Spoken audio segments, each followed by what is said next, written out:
nag-viral sa social media ang video ng isang lalaking guro na sinaktan umano ng dalawang estudyante sa loob ng Elizalde National High School sa Maco, Davao de Oro.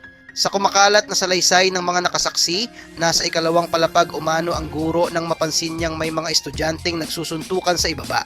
Agad daw siyang bumaba at namagitan upang pigilan ang away.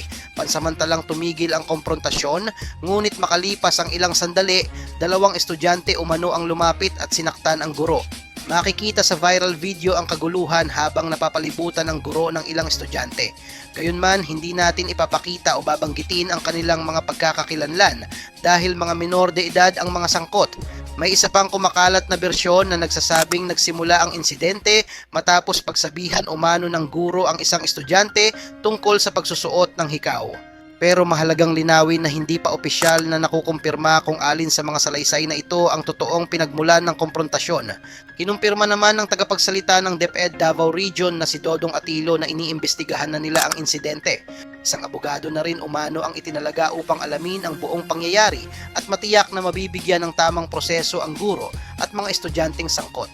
Hindi muna inilabas ang pangalan ng guro, gayon din ang pangalan at grade level ng mga estudyante. Habang nagpapatuloy ang investigasyon, hinihikayat ang publiko na huwag agad humusga batay lamang sa maikling video at sa mga hindi pa kumpirmadong kwento online. Para sa inyo, paano dapat maprotektahan ang mga guro habang pinangangalagaan din ang karapatan ng mga estudyante? Ibahagi ang inyong opinyon, pero panatilihin nating maayos at responsable ang talakayan.